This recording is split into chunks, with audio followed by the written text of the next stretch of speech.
Well, now a deep dive into multiple water line breaks and boil water advisories in January in the city of Columbia. Many people living in the capital city expressing frustration over it all. We're on your side tonight with answers on the source of the issues and possible solutions. Here's Tai Wong.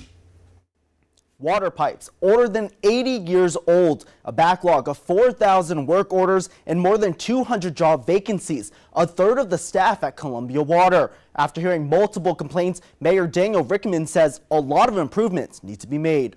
Water's been running in both directions up from towards our house, towards our block, and then other direction for at least 2 weeks. The water just running from the break.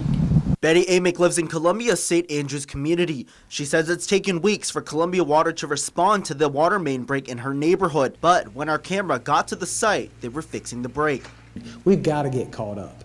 There's just no way. It's not healthy for the system. It's not healthy for our community, and it's not good customer service. The City of Columbia Mayor Daniel Rickman says staffing issues are creating problems with the city's water department. The biggest thing is the volume of the work order, that we've seen, but also the categories of those work orders. The mayor says orders range from meter settings to water main breaks on major roadways like the one on Garner's Ferry last month that also took weeks to fix. Columbia's Assistant City Manager Clinton Shaley says Columbia Water has 207 job vacancies. That's 1/3 of their workforce. Shaley says those vacancies remain in part due to COVID and the lack of skilled labor to fill the positions. When you don't have the amount of staff that you need, service delivery is impacted. The city has hired private contractors to help complete work orders. In January, 12 boil water advisories were made after water line breaks. Sheely blames old infrastructure and colder temperatures. Some of our oldest piping, is over 100 years old, and that's either been replaced or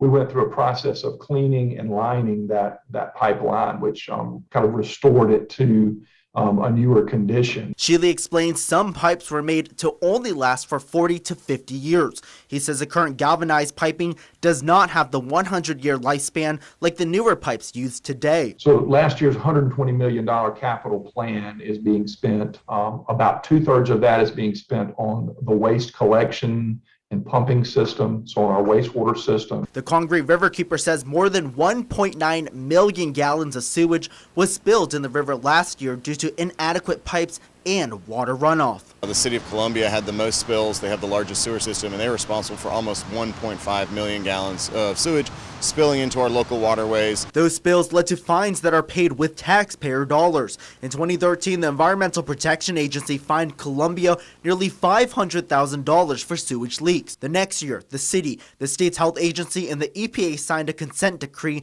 outlining new requirements for Columbia Water. Negotiated byproduct of the investigation that EPA came, said, look, you've got too many sanitary sewer overflows. You've got to do certain things to work toward the path of minimizing those. According to the decree, the city could face up to $2,000 for each additional sewage spill. Some of the standards in the 222-page document include management, operations, and maintenance programs, standards that Sheely says the city is working towards meeting, but the process is made more difficult thanks to the open positions. Our mission vision is to be a best-in-class utility that provides excellent customer service, excellent drinking water, and protection of the environment for our community. It is a lengthy path, but we're getting there. Reporting in Columbia, Tai Wong, News 19 WLTX.